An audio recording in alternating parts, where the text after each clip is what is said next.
My name's Don McGlynn.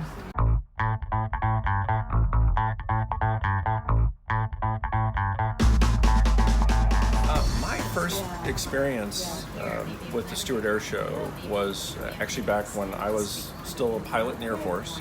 My father, Walt McGlynn, had become involved with the show in the second year of the show.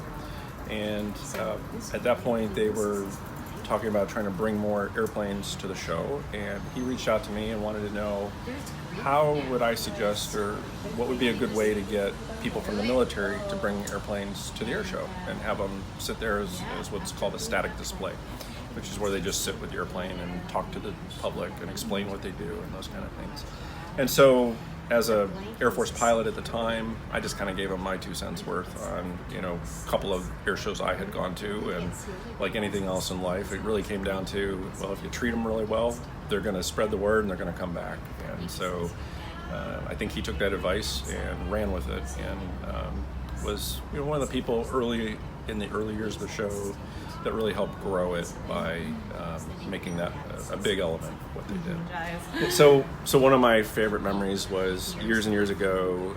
My brother was still an Air Force pilot at the time. He was flying a jet called the T-37 Tweet, which fortunately we no longer fly in the Air Force because it's a very loud, obnoxious, slow airplane, but great trainer for teaching kids how to fly.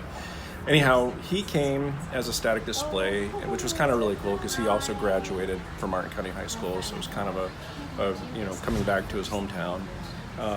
My father arranged for my sister-in-law, Katie, to secretly fly to Stuart, Florida, and to be there to marshal his airplane in when he was pulling in to park the airplane.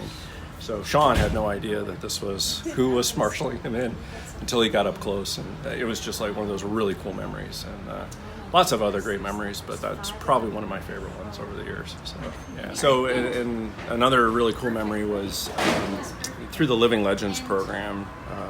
My dad was instrumental in helping bring in the pilots of the Memphis Belle and the Enola Gay, which are two very famous World War II aircraft, and he called me and said, "Hey, why don't you come to dinner with us?" So I actually got to go sit at dinner in a restaurant with about 10 people with these gentlemen, these aviation heroes, and that was really cool. That was really, really